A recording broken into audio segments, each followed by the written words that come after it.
Hey all, என்கிட்ட வந்து இட்லி சாஃப்டாக இருக்குது ரெசிபி போடுங்கன்னு சொல்லியிருந்தீங்க. ஸோ அதுக்கான ரெசிபி வீடியோ தாங்க இது.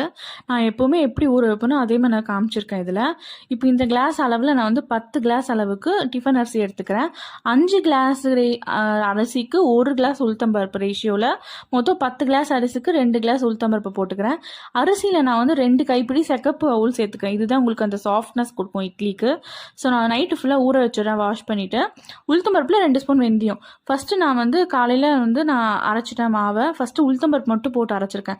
தண்ணி கம்மியாக ஊற்றிருக்கேன். இங்கே பாருங்கள் எந்த அளவுக்கு ஃப்ளஃபியாக இருக்குன்னு.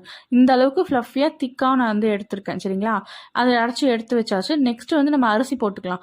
அரிசி வந்து ரொம்ப தண்ணி ஊற்றாமல் இந்த அளவுக்கு ரொம்பவும் நைஸாக இல்லாமல் இந்த அளவுக்கு நான் வந்து ரவை ரவையாக அரைச்சிருக்கேன். இங்கே பாருங்கள் இன்னொரு வாட்டி நான் காமிக்கிறேன். இந்த அளவுக்கு நல்லா ரவை ரவையாக எடுத்திருக்கேன். சரிங்களா, இதை நான் வந்து இப்போ உப்பு போட்டு கலக்கி வச்சிடுறேன். வச்சக்கப்புறமா ஒரு 2-3 மணி நேரம் கழிச்சு நான் இட்லி ஊற்றிருக்கேன். எவ்வளோ சூப்பராக இருக்குது பார்த்தீங்கன்னா.